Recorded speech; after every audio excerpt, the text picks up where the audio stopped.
அப்படின்னும் போது எல்லாருக்குமே லீவு தான் நம்ம ஞாபகத்தில் வரும். ஜாலியாக இருப்போம் இல்லையா? இன்னும் உங்களை ஜாலியாக என்டர்டெயின்மெண்ட்டாக குஷிப்படுத்த நாங்கள் இப்போது பூரண சுவிசேஷ சபை பூண்டியிலிருந்து வந்திருக்கோம்.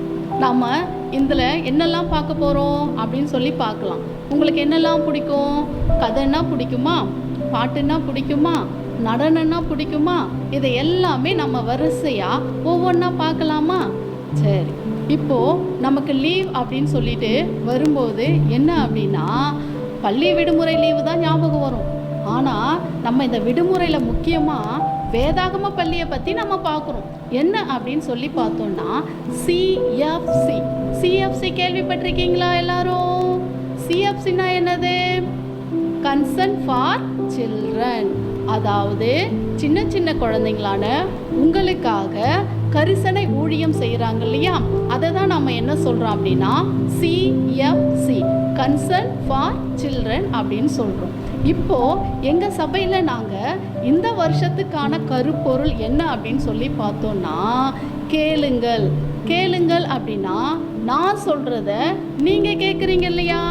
அந்த மாதிரி தான் இப்போ ஆண்டவர், அதாவது நம்முடைய ஏசப்பா என்னெல்லாம் சொல்கிறாரு அதெல்லாம் நம்ம இப்போ வரிசையாக கேட்கலாமா? சரியா? கேளுங்கள். கேளுங்கள்னா நம்ம என்ன சொல்வோம்? லிசன். நீங்கள் ஆசிரியர் பாடம் நடத்துறதெல்லாம் கேட்டிருக்கீங்க இல்லையா?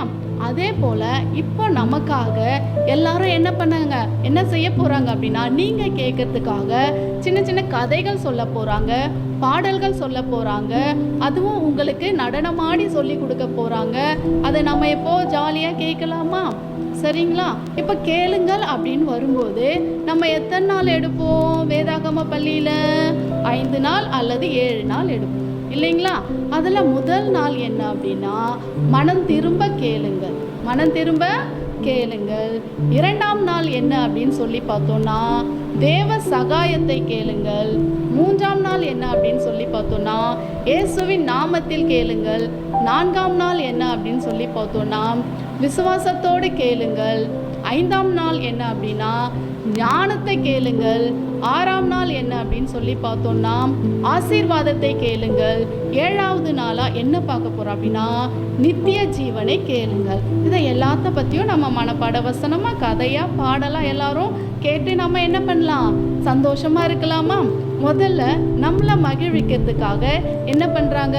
ஒரு வெல்கம் சாங்கோட நம்ம ஆரம்பிக்க போகிறோம். அந்த வெல்கம் சாங் நமக்கு சொல்லிக் கொடுக்க நமக்கு அழகாக ஒரு அக்கா வந்து சொல்லிக் கொடுக்க போகிறாங்க. கேட்கலாமா எல்லாரும்?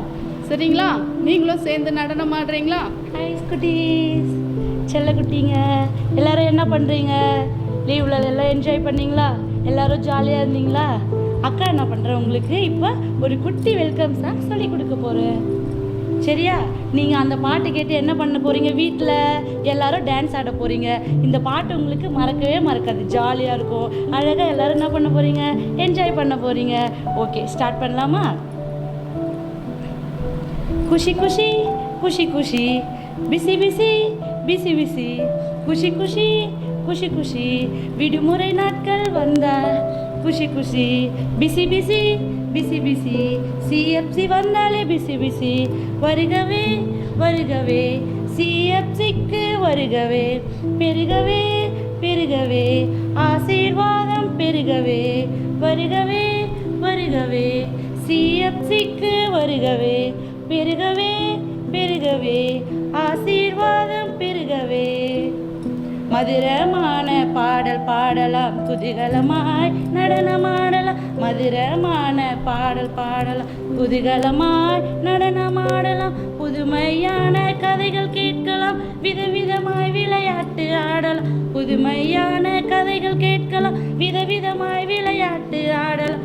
வருகவே வருகவே சிஎஃப்சிக்கு வருகவே, பெருகவே பெருகவே ஆசீர்வாதம் பெருகவே. சந்தேகங்கள் தீர்ந்திடுமே, சந்தோஷமாய் மாறிடுமே. சந்தேகங்கள் தீர்ந்திடுமே, சந்தோஷமாய் மாறிடுமே. சத்திய பாதையில் நடந்திடுவோம், நித்தம் நித்தம் களி கூறும். சத்திய பாதையில் நடந்திடுவோம், நித்தம் நித்தம் களி கூறுவோம். வருகவே வருகவே சிஎஃப்சிக்கு வருகவே, பெருகவே பெருகவே ஆசீர்வாதம் பெருகவே. ஹாய் குட்டீஸ், எல்லாருக்கும் ஜாலியாக இருந்ததா? இந்த பாட்டை யாரும் மறக்கவே கூடாது, சரியா? எல்லாம் ஜாலியாக கேட்டு என்ன பண்ணோம், எல்லாரும் வீட்டில் என்ஜாய் பண்ணோம். இந்த பாட்டை எல்லாரும் திரும்ப திரும்ப பாடணும், ஓகேவா? எல்லாருக்கும் ஜாலியாக இருந்ததா? ஹாய் குட்டீஸ், எல்லாருக்கும் இந்த பாட்டு ரொம்ப பிடிச்சிருந்ததா? இந்த ஆக்ஷன் மறக்காதுன்னு நினைக்கிறேன். அடுத்தது நம்மளுக்காக அண்ணா என்ன பண்ண போகிறாங்க? ரொம்ப அழகான ஒரு மனப்பாட வசனம் சொல்ல வராங்க. கேட்கலாமா? முதல் நாளுக்குரிய மனப்பாட வசனம். மனம் திரும்ப கேளுங்க. முதல் வசனம். இது உபாகமம் 30ஆம் அதிகாரம் 8ஆம் வசனம். நீயோ மனம் திரும்பி கர்த்தரின் சத்தத்திற்கு செவி கொடுத்து நான் என்று கற்பிக்கிற அவருடைய எல்லா கற்பனையும் படியும் செய்வாய். என்ன ப்ளீஸ் புரிஞ்சுதா? அண்ணா இன்னொரு தடவை சொல்லட்டுமா? உபாகமம் 30ஆம் அதிகாரம் 8ஆம் வசனம். நீயோ மனம் திரும்பி கர்த்தரின் சத்தத்திற்கு செவி கொடுத்து நான் என்று கற்பிக்கிற அவருடைய எல்லா கற்பனையும் படியும் செய்வாய். என்ன ப்ளீஸ் புரிஞ்சுதா? பாய். முதல்ல பாடல் கேட்டீங்க, அடுத்தது மனப்பாட வசனம். இப்போ நம்ம என்ன பண்ணலாம்? கதை கேட்கலாமா? கதைன்னா அவங்க எல்லாருக்கும் ரொம்ப பிடிக்கும் இல்லையா? இப்போ நமக்காக அக்கா என்ன பண்ண போகிறாங்க? ஒரு அழகான கதை சொல்ல வராங்க, அதுவும் வேத பகுதியிலிருந்து. அந்த கதையை கேட்கலாமா? நல்லா ஞாபகம் வச்சுக்கோங்க, இந்த கதை உங்கள் எல்லாருக்குமே ரொம்ப பிடிக்கும், சரிங்களா? ஹாய் குட்டீஸ், உங்களுக்காக குட்டி ஸ்டோரி சொல்ல வந்திருக்கேன். என்னென்ன? மனம் திரும்பி கேளுங்கள். மனம் திரும்பி கேளுங்கன்னா, நம்ம எதனா தவறு செஞ்சிருந்தாலும் அப்பா அம்மா கிட்ட மன்னிப்பு கேட்குறோம்ல, அதுமாரி ஏசப்பா கிட்ட மன்னிப்பு நம்ம கேட்கணும். இப்போ மனம் திரும்பி கேளுங்கன்னு குட்டி ஸ்டோரி உங்களுக்கு சொல்ல போகிறேன். லூக்கா 15 7ஆம் வசனத்தில் இருக்குது. அதில் 3 குமாரன்கள் பற்றி பார்க்க போகிறோம். ஒரு தகப்பன் பற்றி, ஒரு 2 பிள்ளைகள் பற்றி பார்க்க போகிறோம். 2 பிள்ளைகள் அப்பா அம்மாவுக்கு நல்லா கீழ்ப்படிஞ்சு இருப்பாங்க. அதில் மூத்த குமாரன் அப்பாவுக்கு ரொம்ப கீழ்ப்படிஞ்சு இருப்பான். 2வது குமாரன் அப்பாவுக்கு மதிக்க மாட்டான், ரொம்ப அழிச்சாட்டியமாக இருப்பான். அப்போ அவங்க அப்பா நான் சொல்லுவார்னா, பிள்ளைகள் கிட்ட, பெரிய பிள்ளைகள் கிட்ட நீ நல்லா வேலை செய், கழனிக்கு போ. அப்போ கழனிக்கு போயிட்டு எல்லா வேலை செய்வான். சின்ன பிள்ளை அப்பா கிட்ட அப்பா கிட்ட எனக்கு உங்ககிட்ட சொத்து வேணும் அப்படின்னு அப்பா உடனே கேட்குறேன், எதனால சொத்து கேட்குற அப்படின்ட்டு. நான் என் ஃப்ரெண்ட்ஸு கூட நான் வெளியே போய் சுற்றி பார்க்க போகிறேன்ட்டு. எதுக்கு சுற்றி பார்க்குறேன்ட்டு அப்பா கேள்வி கேட்குறேன். நம்ம பிள்ளைகள் சந்தோஷம் தான் நம்மளுக்கு அப்பாவுக்கு முக்கியன்ட்டு அப்பா நான் சொல்கிறாரு, சொத்துலேருந்து பாதி பிரித்து கொடுத்துறாரு. அப்போது நான் செய்கிறேன்னா, பாதி சொத்தை பிரித்து அவன் வெளியே ஃப்ரெண்டும் கூட சுற்றி பார்க்க வெளியே போயிடறான். அப்போ அவங்க ஃப்ரெண்டும் கூட ரொம்ப சுற்றி பார்த்து ஜாலியாக இருக்கான். அப்போ அவங்க ஃப்ரெண்ட்ஸுங்க பணம் இருக்கிற வரையும் ஜாலியாக ஃப்ரெண்டுங்க ஜாலியாக இருந்துட்டு சாப்பிட்டுட்டு கும்மாளமாக இருந்துட்டு போயிடறான். அப்போ அவன் என்னன்னா, அவன் கஷ்டத்தை தெரிஞ்சுக்கல. அப்போ அவன் கஷ்டப்படுறப்போ என்ன பண்ணா, அப்போ காசு எதுவுமே இல்லாதப்போ வந்துடுறான். உள்ளே நான் சொல்கிறேன்னா, அப்பா கிட்ட பெரிய பிள்ளை கழனிலேருந்து வந்திருக்கான். அப்பா தம்பி எங்கன்னு கேட்குறான். தம்பி சொத்துலேருந்து பாதி பிரித்து கேட்டு அமுச்சு கொடுத்துட்டேன். அப்போ அப்பாவை கிட்ட கேட்குறான் பெரிய பிள்ளை, ஏன்பா கொடுத்துட்டேன் அப்படின்னு. இல்லைப்பா, என் சின்ன பிள்ளை சந்தோஷமாக இருக்கணுன்ட்டு அவன் தொலைஞ்சி போயிட்டான், என்ன காணாமல் போயிட்டான், தொலைஞ்சி போயிட்டான் இப்படின்ட்டு பெரிய பிள்ளைக்கிட்ட சொல்கிறான். அப்போது நான் செய்கிறேன்னா, இவன் போயிட்டு கழனிக்கு போயிட்டு ஒரு வேலை அப்போ சின்ன பிள்ளை மனம் திரும்பி வர சொல்லும். இப்போ ஃப்ரெண்டுங்கிட்ட போய் காசெல்லாம் கறியாக ஆக்கிட்டு ரொம்ப செலவு பண்ணிவிட்டு திரும்பி வர சொல்லும். ஒருத்தர்கிட்ட விவசாயிக்கிட்ட கேட்குறாரு, எனக்கு பசி எடுக்குது, எதனா ஒரு வேலைன்னு தான் கொடுங்களா அப்படின்ட்டு கேட்குறாரு. அப்போனா சரி, உனக்கு பன்னி மேய்க்கிற வேலையை நான் உனக்கு கொடுக்குறேன் அப்படின்னு கேட்குறாரு. பன்னி மேய்க்கிற இடத்துல போய் தவிடு போடு அப்படின்னு சொல்கிறாரு. தவிடு போட்டுக்கிட்டு இவருக்கு ரொம்ப பசிக்க சொல்லும். அப்போ பண்ணி இதுனா தவிட்டு நம்ம சாப்பிடலாமான்னு கேட்குறான். நீ சாப்பிடக்கூடாது. அப்போ அந்த ஓனர் சொல்கிறாரு, முதலாளி நான் சொல்கிறேன்னா, அந்த நீ சாப்பிடக்கூடாது, நீ அதில் சாப்பிட்டேன்னா நீ வேலை செய்யக்கூடாதுன்ட்டு இவன் போட்டு நீட்டாக வரான். அப்போ நான் நினச்சி பார்க்குறான், நம்ம அப்பா கிட்ட ஆயிரக்கணக்கான வேலைக்காரர்கள் இருக்கிறாங்க. அந்த வேலைக்காரங்கிட்ட நம்ம அப்பா கிட்ட கறி மீன் நல்ல வகையான வயிறு நிறைய சாப்பிட்றாங்க. தனக்கு இல்லையே அந்த சாப்பாடு, ஒரு வேளை சாப்பாடு தனக்கு இல்லையேன்ட்டு சின்ன பையன் ரொம்ப வருத்தப்படுறான். ரொம்ப தூரத்துலேருந்து நடந்து வரான். அப்போ நான் செய்கிறான், தூரத்துலேருந்து அப்பா பார்க்குறாரு. பார்த்து ஓனி நான் செய்கிறாருன்னா, ஓடி போய் நம்ம பிள்ளையை அணைச்சிக்கிறார். நீ தப்பு பண்ணிட்டு உணர்ந்து வந்திருக்க. அப்போ அப்பா நான் சொல்லனா, திட்டலை செய்யலை, ஓடி போய் தன் பிள்ளையை அணைச்சிக்கிறாரு. அணைச்சிக்கிட்டு மகனே ஓடியா அப்படின்ட்டு கட்டி பிடிச்சி முத்தம் கொடுக்குறாரு. முத்தம் கொடுத்துட்டு உடனே வேலைக்காரங்கிட்ட போயிட்டு வேலைக்காரங்களாம் கேட்குறாரு, யார் அது அப்படின்னு. என் சின்ன மகன் காணாமல் போய் தொலைஞ்சு போய் என் பிள்ளை என்கிட்ட திரும்பி வந்திருக்கான். அப்போ என்ன செய்யணும்னா, உடனே நகைங்க எடுத்து தான் போடுறாங்க, புது ட்ரெஸ்ஸு செப்பல் எல்லாமே எடுத்துன்னு அவனுக்கு சின்ன பையனுக்கு போடுறாங்க. அப்போ என்ன செய்கிறான்னா, அப்பா பசிக்குதுன்னு கேட்க சொல்லி நல்ல கொழுத்த கன்றா வெட்டி அவனுக்கு சாப்பாடு கொடுக்குறாங்க. கொழுத்து கன்றா வெட்டி சாப்பாடு கொடுக்குறாங்க. கொடுத்த உடனே அவன் சாப்பிட்றான். பெரிய பிள்ளை வந்து கேட்குறான், எங்கப்பா இவன் நாள் என் பிள்ளை வந்து காணாமல் போயிட்டு அப்போ வந்து கிட்ட வந்து சேர சொல்ல வந்து அப்போ வந்து அப்பா கிட்ட வந்து நான் சொல்கிறேன், அப்பா என் பிள்ளை காணாமல் போய் இப்போ வந்து சேர்ந்துருங்க. இப்போ நம்ம வந்து மனம் திரும்பி வந்திருக்காங்க. அப்போ வந்து ஏசப்பா என்ன சொல்கிறாருன்னா, நம்ம தப்பு பண்ணாலும் நம்ம வந்து மன்னிக்கிற குணம் இருக்கணும். சிறு பிள்ளைகள்லேருந்து பெரிய பிள்ளைகள் வந்து நம்ம மன்னிக்கணும். அதனால் ஏசப்பா நான் சொல்கிறேன், யாருக்கிட்டையும் தப்பு பண்ணக்கூடாது. எந்த தப்பு செஞ்சாலும் உண்மையாக இருந்து நேர்மையாக இருந்து மன்னிப்பு கேட்கணும். அப்போ வந்து அவங்க அப்பா நான் சொல்கிறேன்னா, உடனே என் பிள்ளை போய் காணாமல் போயிட்டு என்கிட்ட வந்து சேர்ந்துருக்கான். அதனால் நான் அவனை வந்து வெறுத்து ஒதுக்கலை. என் பிள்ளை வந்து மனம் திரும்பி வந்திருக்கு, என் பிள்ளையை நான் சேர்த்துக்கிறேன் அப்படின்ட்டு அவங்க அப்பா சேர்த்துக்கிறாரு. 2 மகனையும் சேர்த்து ஒன்றா அணைச்சி கட்டி பிடிச்சி முத்தம் கொடுக்குறாரு. இந்த கருத்தில் நம்ம என்ன தெரிஞ்சுக்கணும்?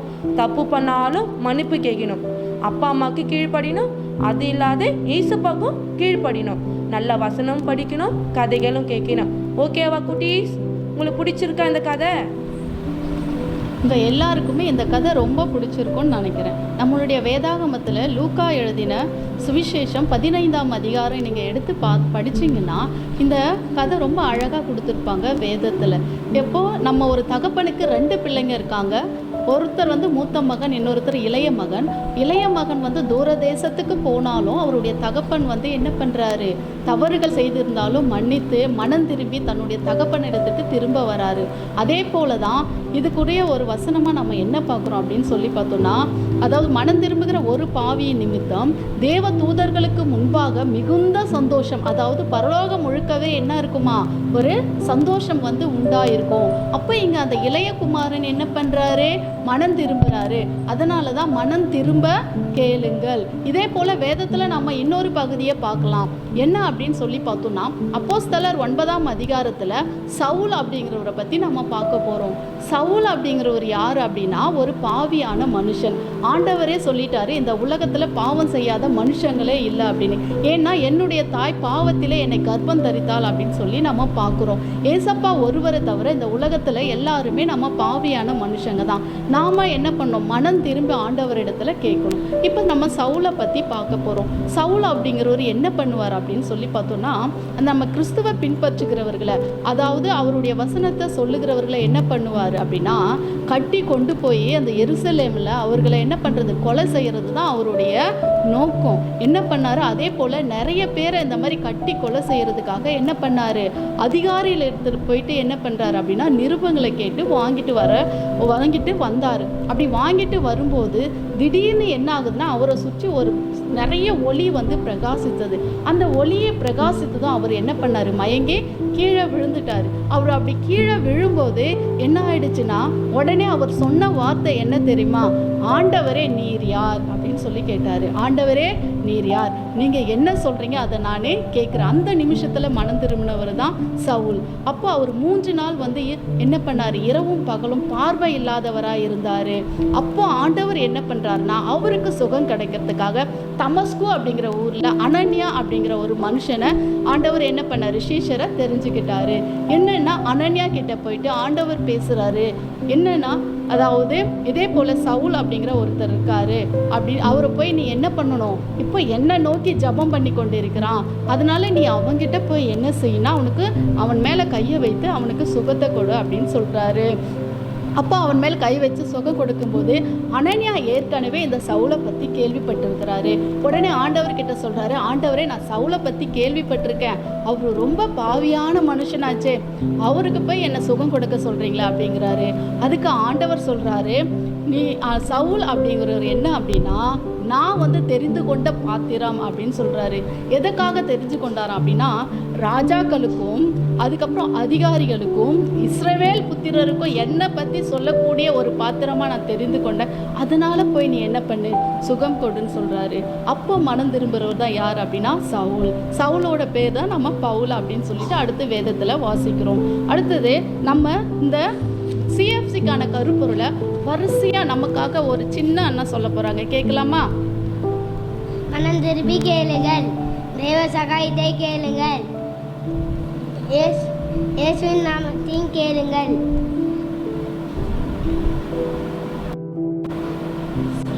விசுவாச விசுவாசத்தோடு கேளுங்கள். ஞானத்தை கேளுங்கள். தேவ ஆசீர்வாதத்தை கேளுங்கள். நித்திய ஜீவனை கேளுங்கள். கருப்பொருளும் ரொம்ப அழகாக சொன்ன நம்ம குட்டீஸ்க்காக ஒரு கைத்தட்டல் கொடுத்துடலாமா? சரி, முதல் நாள் என்ன சொன்னாங்க? மனம் திரும்ப கேளுங்கள். இரண்டாம் நாள் என்ன சொன்னாங்க? தேவ சகாயத்தை கேளுங்கள். மூன்றாம் நாள் இயேசுவின் நாமத்தில் கேளுங்கள். நான்காம் நாள் விசுவாசத்தோடு கேளுங்கள். ஐந்தாம் நாள் ஞானத்தை கேளுங்கள். ஆறாம் நாள் ஆசீர்வாதத்தை கேளுங்கள். ஏழாம் நாள் நித்திய ஜீவனை கேளுங்கள். புரிஞ்சுதா இந்த 7 நாளுக்குரிய கருப்பொருள்? அதுக்கடுத்தது நமக்காக அக்கா வந்து அழகான மனப்பாட வசனம் சொல்ல போகிறாங்க. அதுவும் 2ஆம் நாளுக்குரிய மனப்பாட வசனம். ஹாய் குட்டீஸ், அக்கா வந்து 2ஆம் நாள் வசனம் சொல்ல போகிறேன். 2ஆம் நாள் தலைப்பு தேவ சகாயத்தை கேளுங்கள். எபிரேயர் 16ஆம் அதிகாரம் 11ஆம் வசனம்.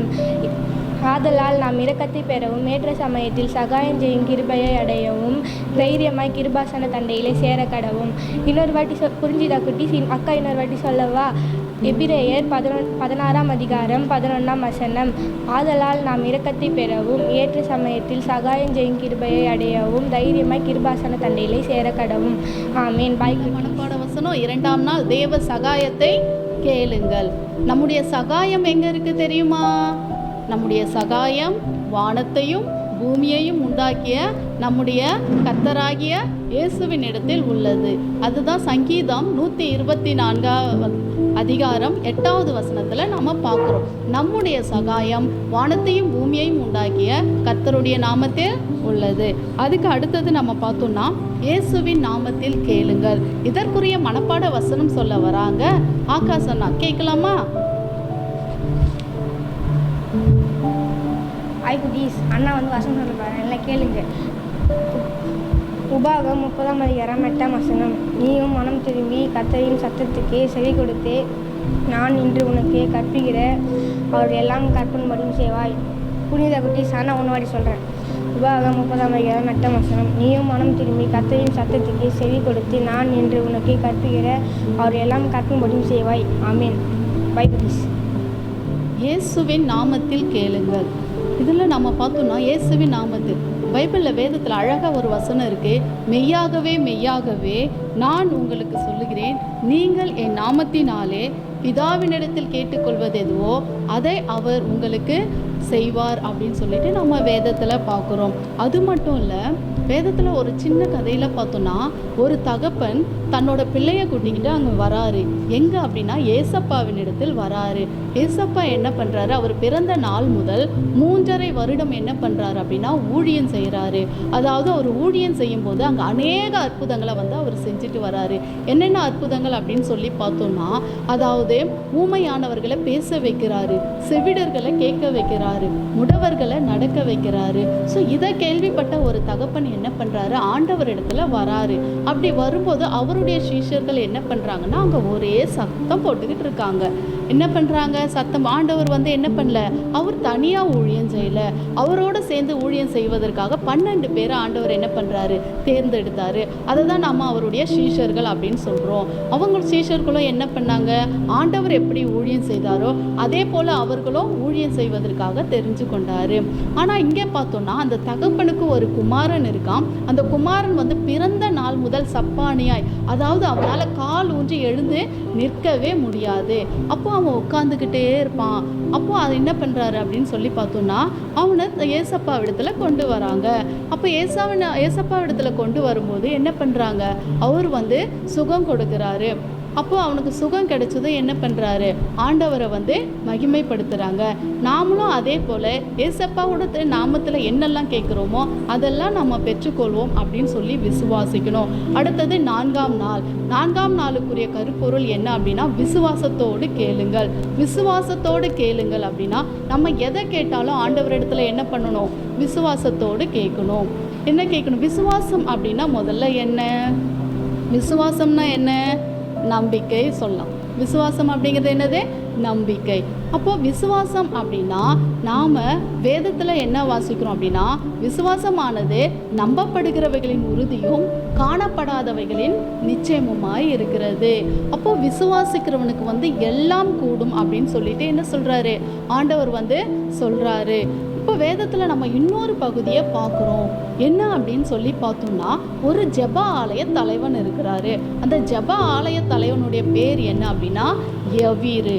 ஜெப ஆலய தலைவனுடைய பெயர் என்ன? யவீரு. அவருக்கு உங்களை போல ஒரு சின்ன மகள் இருக்கா. அந்த சின்ன மகள் என்ன பண்ணான்னா ரொம்ப உடம்பு சரியில்லை, ரொம்ப அதாவது சிக்கா இருக்காங்கன்னு சொல்லுவாங்க இல்லையா, அந்த மாதிரி அவங்க என்ன பண்ணுறாங்கன்னா ரொம்ப சிக்கா இருக்கிறாங்க, மரண அவஸ்தைப்பட்டுக்கிட்டு இருக்காங்க, இறக்குற தருவாயில் இருக்காங்க. அப்போ அந்த ஜெப ஆலய தலைவர் என்ன பண்ணுறாரு அப்படின்னா ஏசப்பாவை பற்றி கேள்விப்பட்டு அவரிடத்துல போகிறாரு. அவரிடத்துல போயிட்டு என்ன பண்ணுறாரு அப்படின்னா, இந்த தன்னோட மகள் உடம்பு சரியில்லாமல் இருக்கா, நீங்கள் என்ன பண்ணுங்க, அவளை குணப்படுத்துங்க அப்படின்னு சொல்லிட்டு ஏசப்பா கிட்ட கேட்குறாங்க. அப்போ ஏசப்பா வரும்போது அவர் பக்கத்தில் இல்லை இல்லையா, இப்போல்லாம் வண்டியெல்லாம் இருக்குது, அந்த மாதிரியெல்லாம் முன்னெல்லாம் கிடையாது. அப்போ ஏசப்பா என்ன பண்ணுறாருன்னா அவருடைய வீட்டுக்கு வராரு. அவருடைய வீட்டுக்கு வரும்போது வர வழியில் பல அற்புதங்கள் நடக்குது. அது மட்டும் இல்லை, அவரை சுற்றி என்ன பண்ணுறாங்க, மக்கள் எல்லாம் சூழ்ந்து கொள்கிறாங்க. அப்படி சூழ்ந்து கொள்ளும்போது என்ன ஆகுதுன்னா அங்கேயும் ஒரு அற்புதத்தை ஆண்டவர் செய்கிறாரு. அதாவது 12 வருஷமாக பெரும்பாடுள்ள ஒரு ஸ்திரீ என்ன பண்ணுறாங்கன்னா அவருடைய வஸ்திரத்தின் ஓரத்தை தொட்டு என்ன பண்ணுறாங்க, சுகம் அடைகிறாங்க. அந்த இடத்துல அவர் கூட்டமாக இருக்கும்போது என்ன பண்ணுறாரு, அந்த தன்கிட்ட இருந்து ஒரு வல்லமை, அதாவது சுகமாக்கும் வல்லமை போனதை ஆண்டவர் தெரிஞ்சுக்கிறாரு. தெரிஞ்சிக்கும் போது அவங்களுக்கு நல்ல சுகத்தை கொடுக்குறாரு. அது ஒரு விசுவாசம். அது மட்டும் இல்லாமல் அந்த எவ்வொரு ஜெப ஆலய தலைவன் இருக்கிறாருல, அவங்க வீட்டிலேருந்து ஒருத்தங்க ஓடி வராங்க. ஓடி சொல்கிறாங்க, நீங்கள் என்ன பண்ணாதீங்க, போதகரை வருத்தப்படுத்தாதீங்க, அவரை வருந்தி அழைக்காதீங்க, ஏன்னா உன் மக இறந்துட்டா அப்படின்னு சொல்கிறாரு. உடனே ஆண்டவர் என்ன பண்ணுறாருனா எவ்வீருவை பார்த்து சொல்கிறாரு, பயப்படாதே, விசுவாசம் உள்ளவனா இரு அப்படிங்கிறாரு. அப்போ விசுவாசம் உள்ளவனா இருந்து அவருடைய மனசு தளரலை, எவ்வீரு அழலை. ஏன்னா அவருக்கு நம்பிக்கை இருந்தது, விசுவாசம் இருந்தது. தன்னுடைய மகளை எப்படியாவது ஆண்டவர் என்ன பண்ணுவார், மறுத்திருந்தாலும் அவர் உயிரோடு எழுப்புவார் என்ற நம்பிக்கை அவர்கிட்ட இருந்தது. அப்போ என்ன பண்ணுறாரு, ஆண்டவரோடு கூட போகிறாரு. மற்ற எல்லாருமே அழுதுகிட்டு இருக்காங்க. அழுதுட்டு இருக்கிறவங்களெல்லாம் நோக்கி ஆண்டவர் என்ன சொல்கிறாரு, பிள்ளை மறிக்கலை, அவள் உயிரோடு இருக்கா அப்படின்னு சொல்லிட்டு என்ன பண்ணுறாரு, தலித்தாகுமி அப்படிங்கிறாரு. அதுக்கு என்ன அர்த்தம் அப்படின்னா சிறு பெண்ணே எழுந்திரு என்ற அர்த்தமா. அந்த பெண் எழுந்து என்ன பண்ணுச்சு, அவங்களுக்கு குழந்தைக்கு என்ன பண்ணாங்க, தேவையானது கொடுத்து பலப்படுத்தினாங்க. இதிலிருந்து என்ன தெரியுது அப்படின்னா எவ்வீரு என்ன பண்ணுறாரு, ஆண்டவரை விசுவாசிக்கிறாரு. அப்போ விசுவாசிக்கிறவனுக்கு எல்லாம் கூடும். சரிங்களா? இந்த விசுவாசம் இருந்தால் தான் நம்ம என்ன பண்ண முடியும், இந்த உலகத்தை ஜெயிக்கிற ஜெயம். அப்போ நம்ம எப்படி கேட்கணும், ஆண்டவர் இடத்துல விசுவாசத்தோடு கேட்கணும். சரிங்களா? விசுவாசத்தோடு கேட்கும்போது நம்ம கேட்கிறவைகள் எல்லாம் பெற்றுக்கொள்வோம். அடுத்தது ஞானத்தை கேளுங்கள். அதுக்கு முன்னாடி நம்ம என்ன பண்ணலாம், ஒரு தீம் சாங் பாடலாம். ஹாய் குட்டீஸ், ஹாய் செல்ல குட்டிங்க, எல்லாம் ஹாய் சொல்லுங்க குட்டி பாப்பாக்கு. ஹாய். எல்லாரும் 7 நாள் தலைப்பு பார்த்தோம்ல, அந்த 7 நாள் தலைப்பு பற்றி தான் நம்ம எல்லாரும் என்ன பண்ண போகிறோம், இப்போ பாட்டாக பார்க்க போகிறோம். சரியா? ஜாலியாக என்ஜாய் பண்ண போகிறோம். டான்ஸ் ஆடிலாம் நாங்கள் காட்டுவோம். நீங்கள் எல்லாம் என்ன பண்ண போகிறீங்க, என்ஜாய் பண்ண போகிறீங்க. சரி, பார்க்கலாமா? ஓகே,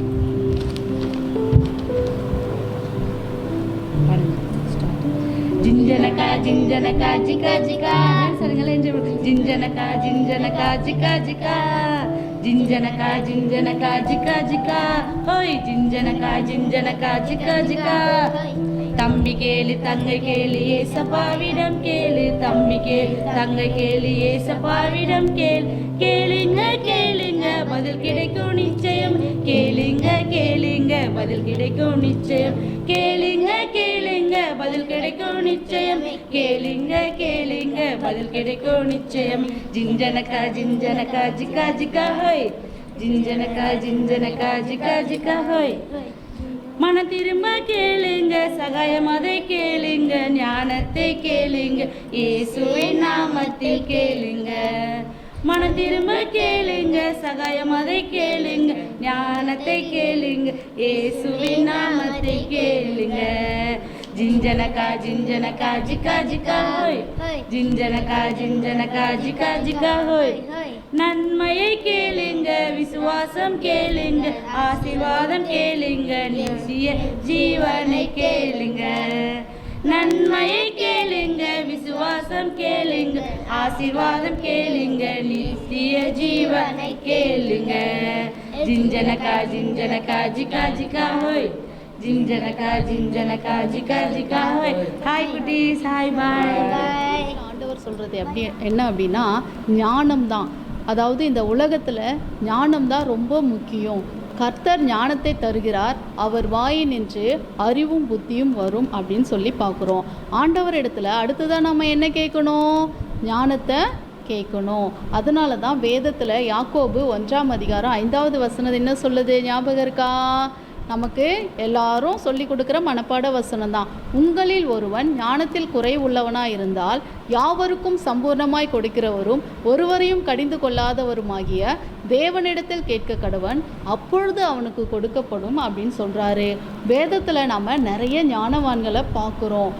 என்ன அப்படின்னு சொல்லி பார்த்தோன்னா, நம்ம வேதத்தில் ஒரு சின்ன குட்டி கதையாக நேபுகாத் நேச்சாரை பற்றி நீங்கள் கேள்விப்பட்டிருக்கீங்களா? நேபுகாத் நேச்சார் என்ன பண்ணுறாருனா, அவருடைய மகன் யார் அப்படின்னா பெல்ஷாத்சார். அவங்க என்ன பண்ணுறாங்க அப்படின்னு சொல்லி பார்த்தோன்னா, ஒரு 1000 பேருக்கு விருந்து பண்ணுறாங்க. அந்த 1000 பேருக்கு விருந்து பண்ணிவிட்டு அதே எல்லாரும் என்ன பண்ணுறாங்க? சாப்பிட்டு குடித்து திருப்தியாக இருக்காங்க.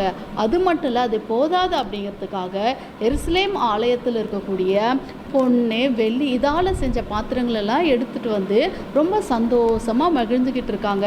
அப்போ அது ஆண்டவருக்கு என்ன ஆயிடுச்சுன்னா ஒரு பிடிக்காத காரியமாக மாறிடுச்சு. அப்போ ஆண்டவர் என்ன பண்ணுறாரு அப்படின்னு சொல்லி பார்த்தோன்னா, திடீர்னு ஒரு கை தோன்றி என்ன பண்ணுது? அந்த இடத்துல விளக்குனால ஒரு விளக்கு வெளிச்சத்தில் ஒரு எழுத்து எழுதுது. அந்த எழுத்துக்கான அர்த்தம் அந்த ராஜ்யத்திலிருந்து யாருக்குமே தெரியல. அப்போ அந்த ராஜா எல்லாரையும் கூப்பிட்டு கேட்குறாரு. யாருக்குமே அதுக்கான அர்த்தம் தெரியவே இல்லை. அதுக்கு அடுத்தது அந்த அரண்மனைக்குள்ளே வந்த ஒரு ஸ்திரீ என்ன பண்ணுறாங்கன்னா, நம்ம ராஜ்யத்திலேயே தேவ ஆவி தேவ ஞானத்தை பெற்ற ஒருத்தர் இருக்காரு. அவர் தான் யார் அப்படின்னா தானியேல். தானியேல் என்ன பண்ணுவார்? இதற்கான அர்த்தத்தை உங்களுக்கு சொல்லுவாங்க அப்படின்னு சொல்கிறாங்க. ராஜா ஏற்கனவே என்ன சொல்லியிருந்தான்னா, இந்த அர்த்தத்தை சொல்கிறவங்களுக்கு என்ன பண்ணுவேன்? நிறைய ஆபரணங்கள்லாம் கொடுப்பேன். அதாவது பொன்னாலான நகைகள் அதெல்லாம் கொடுத்து என்ன பண்ணுவேன்? என்னுடைய ராஜ்யத்தில் 3வது அதிபதியாக கூட நான் என்ன பண்ணுவேன்? அவரை நிறுத்துவேன் அப்படின்னு சொல்கிறாங்க. அப்போ தானியேல் என்ன பண்ணுறாருனா அந்த எழுத்துக்கான அர்த்தத்தை சொல்கிறாரு. என்ன அப்படின்னா, பெல்ஷாத்சார் கிட்ட சொல்லும்போது உன்னுடைய ராஜ்யம் என்ன ஆயிடுச்சு? முடிவுக்கு வந்தது. அதை ஆண்டவர் என்ன பண்ணுறாரு? 2ஆ பிரித்து மற்றவங்களுக்கு கொடுக்க போகிறாரு. உன்னுடைய ராஜ்யம் அழிய போகுது, இதோட முடிஞ்சு போச்சு.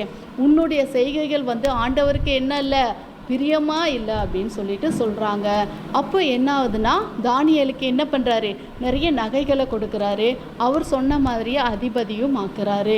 அந்த ஞானம் எப்படி தானியேலுக்கு வந்தது அப்படின்னா, அது நம்ம ஆண்டவர் கொடுத்த ஞானம்.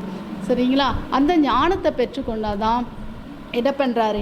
அதை அந்த ராஜாவுக்கு அதற்கான அர்த்தத்தை அவரால் சொல்ல முடிஞ்சது. அதே போல் நாம் என்ன பண்ணணும்? ஆண்டவரை நோக்கி சின்ன பிள்ளைங்களாகிய நீங்கள் இப்போ இந்த படிக்கிற வயசில் என்ன பண்ணணும்? ஏசப்பா கிட்ட என்ன கேட்கணும்? ஆண்டவரே எனக்கு ஞானத்தை கொடுங்க, புத்தியை கொடுங்க, அறிவை கொடுங்க அப்படின்னு சொல்லி கேட்கணும். நீங்கள்லாம் என்ன பண்ணணும்? அப்போ அறிவோடு புத்தியோடு நடந்துக்கிட்டிங்கன்னா என்ன பண்ணணும்? உங்களை பெற்றவர்களுக்கும் பெரியவர்களுக்கும் என்ன பண்ணணும்? பிடிச்ச பிள்ளைகளா, மரியாதை கொடுக்க தெரிஞ்ச பிள்ளைகளா நீங்கள் என்ன பண்ணணும்? வளரணும். அதுக்கு அடுத்தது 6ஆம் நாள் என்ன அப்படின்னா, தேவ ஆசீர்வாதத்தை கேளுங்கள். தேவ ஆசீர்வாதத்தை நம்ம எப்படி பெற்றுக்கொள்ளணும் அப்படின்னு சொல்லி பார்க்கலாம். வேதத்தில் எலியா எலிசா அப்படிங்கிற 2 தீர்க்கதரிசிகள் இருக்காங்க. எலியா எலிசா பார்த்தோன்னா, எலியா அவருக்குள்ளே என்ன இருந்தது? தேவனுடைய ஆவி இருந்தது. அதை எலிசா என்ன பண்ணார்? பெற்றுக்கொள்ளணும் அப்படிங்கிறதுக்காக ரொம்ப போராடுறாரு. எலியாவும் எவ்வளவோ எலிசா கிட்டேருந்து பிரிந்து போக பார்க்குறாரு. நீ இங்கே இரு, நான் முதல்ல பெத்தேலுக்கு போகிறேன்னு சொல்கிறாரு. இன்னொரு முறை நீ இங்கே இரு, நான் எங்கே போகிறேன்? யோர்தான் வரைக்கும் போகிறேன்னு சொல்கிறாரு. அதே போல் 2 பேரும் ஒரு 3 இடத்துல என்ன பண்ணுறாரு? அவரை விட்டு பிரிஞ்சு போக பார்க்குறாரு. ஆனால் எலிசா என்ன பண்ணல? எலியாவை விடவே இல்லை. ஏன்னா ஏற்கனவே அவர்கிட்ட சொல்லிட்டாங்க, இன்னைக்கு எலியா என்ன பண்ண போகிறாரு? தேவனோட போக போகிறாரு அப்படின்ட்டு. அதனால் எலிசா என்ன பண்ணல? எலியாவை விடவே இல்லை, அவரை கெட்டியாக பிடிச்சிக்கிட்டாரு. அதுக்கப்புறம் யோர்தான் நதிக்கு போகிறாங்க. அந்த யோர்தான் நதியில் என்ன பண்ணுறாரு, அவருடைய டவலை எடுத்து சுற்றி ஓங்கி அந்த நதியில் அறையும் போது அந்த நதி ரெண்டாக பிளக்குது. அப்படி பிளக்கும்போது அவங்க என்ன பண்ணுறாங்க, அந்த நதியில் இறங்கி வெட்டாந்தரையாக நடந்து போகிறாங்க. அப்படி போயிட்டே இருக்கும்போது மறுபடியும் என்ன பண்ணுறாரு அப்படின்னா, எலியாவை நோக்கி கேட்குறாரு, உனக்கு என்ன தான் வேணும், ஏன் என் கூடவே வந்துட்டுருக்க அப்படின்னு கேட்கும்போது எலிசா ரொம்ப புத்திசாலித்தனமாக என்ன கேட்டார் தெரியுமா, எலியாவே உங்ககிட்ட இருக்கக்கூடிய அந்த தேவ ஆவியின் வரம் எனக்கு எப்படி கிடைக்கணும், ரெட்டிப்பாக கிடைக்கணும் அப்படின்னு சொல்லிட்டு சொல்கிறாரு. அப்போது எலியா என்ன சொல்கிறாருன்னா, இப்போ என்னை ஆண்டவர், அதாவது இன்றைக்கு என்னை எடுத்துக்கொள்ளும் போது நீ என்ன பண்ணோம், உன்னுடைய கண்களால் நீ பார்த்தன்னா இந்த ஆசீர்வாதத்தை கண்டிப்பாக நீ என்ன செய்வ, பெற்றுக்கொள்வ அப்படின்னு சொல்கிறாரு. அப்படி சொல்லிகிட்டே இருக்கும்போது திடீர்னு எலியா என்ன பண்ணுறது, அங்கே ஒரு சுழல் காற்று உருவாகி எலியாவை எடுத்துக்கிச்சு. அவர் ரொம்ப வேதனைப்பட்டார். அதுக்கப்புறம் திரும்ப அவர் எப்படி வந்தார்னா, எலியா என்ன செஞ்சாரோ அந்த டவுலை எடுத்து அடித்து மறுபடியும் யோர்தான் நதி பிரிஞ்சதுனால அக்கறையிலிருந்து இக்கரைக்கு வந்தார். 2 பேருமே யார் அப்படின்னா தீர்க்கதரிசிகள். நம்மளுடைய வேதத்தில் பார்க்குற தீர்க்கதரிசி, அதாவது மரணத்தை காணாமல் என்ன பண்ணாங்க, ஆண்டவர் வந்து நேராக எடுத்துக்கிட்டவங்க தான். அந்த அளவுக்கு வரம் என்ன இருந்ததுன்னா இந்த எலியா தீர்க்கதரிசி கிட்ட இருந்தது. அந்த எலியா தீர்க்கதரிசியோட வரத்தை ரொம்ப ஞானமாக பெற்றவர் யார் அப்படின்னா இந்த எலிசா தீர்க்கதரிசி. அது மட்டும் இல்லை, நம்ம 7ஆம் நாளுக்குரிய கருப்பொருளாக என்ன பார்க்க போகிறோம் அப்படின்னா நித்திய ஜீவன். ஆண்டவருடைய நோக்கமே என்ன அப்படின்னா நித்திய ஜீவன் தான். நித்திய ஜீவனை எப்படி நாம் கேட்கணும், பெற்றுக்கொள்ளணும் அப்படின்னு சொல்லி பார்த்தோன்னா நமக்கு எல்லாருக்குமே தெரியும், இந்த உலகத்திற்குரிய, அதாவது நம்மளுடைய இந்த ஆவி ஆத்மா சரீரம்னு வரும்போது இந்த உலகத்தில் பிறந்த ஒவ்வொருவருக்கும் என்னது, மரணம் வந்து நிச்சயம். ஆனால் எப்படி நமக்கு நித்திய ஜீவன் இருக்கும் அப்படின்னு சொல்லி பார்த்தோன்னா, நம்ம ஆண்டவரை வந்து முழுமையாக ஏற்றுக்கொள்ளும்போது நமக்கு வந்து இந்த சரீர மரணமே இருக்காது. அப்போது ஆவிக்குரிய ஜீவியத்தில் இருக்கும், நமக்கு வந்து அது நித்திய ஜீவனாக இருக்கும்.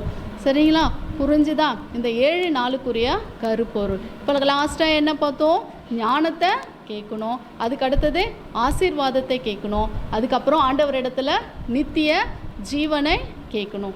எல்லாருக்கும் இந்த சிஎஃப்சிக்கான இந்த 7 நாள் கருப்பொருள் புரிந்ததா? முதல் நாள் என்ன பார்த்தோம், ஞாபகம் இருக்கா? முதல் நாள் மனம் திரும்ப கேளுங்கள், மனம் திரும்ப கேளுங்கள். யாரை போல மனம் திரும்பணும், சவுலை போல மனம் திரும்பணும். 2ஆம் நாள் என்ன அப்படின்னா என்ன, தேவ சகாயத்தை கேட்கணும். சகாயம் அப்படிங்கிறது என்னென்னா உதவி.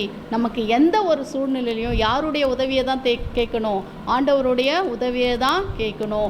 ஆண்டவரே சொல்லிட்டாரு, நாசியில் சுவாசமுள்ள மனுஷனை நம்புவதை விட்டுடுங்க. மனுஷங்களை நம்ம நம்பக்கூடாது.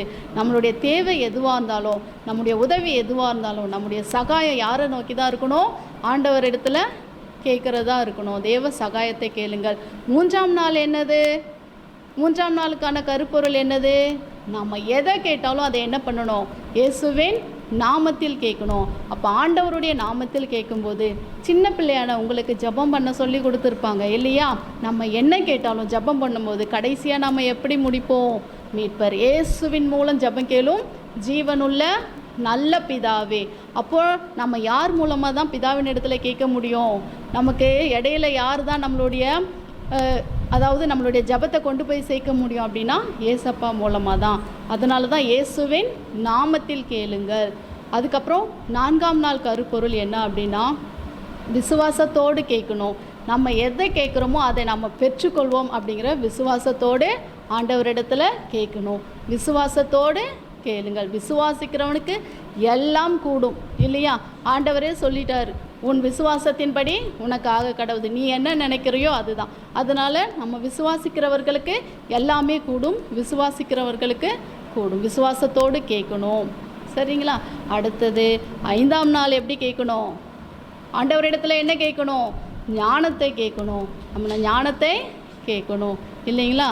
சரியா?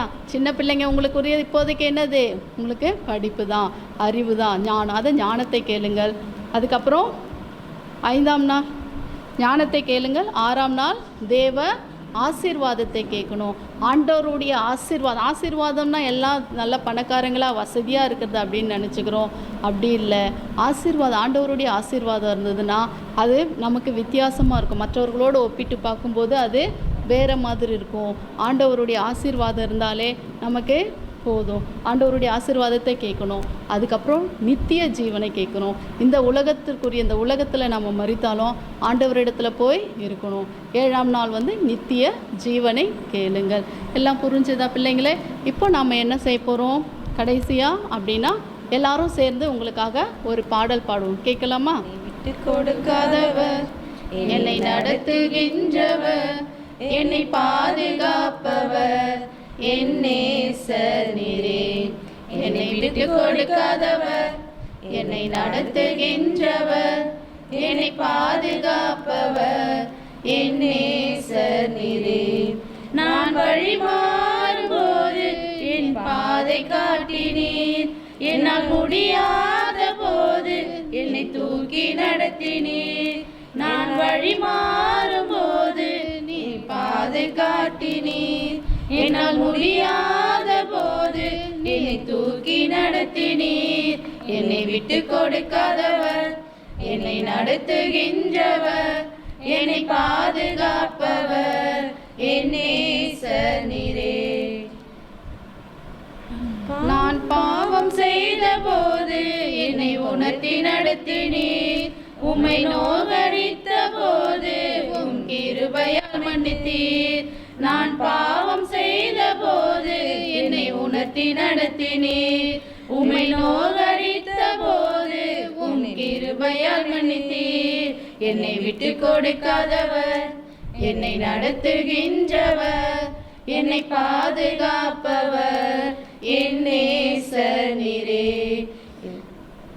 நான் தலை குனிந்த போது என்னோடு கூட வந்தீர், நான் குனிந்த இடத்திலே என் தலையை உயர்த்தினீர்.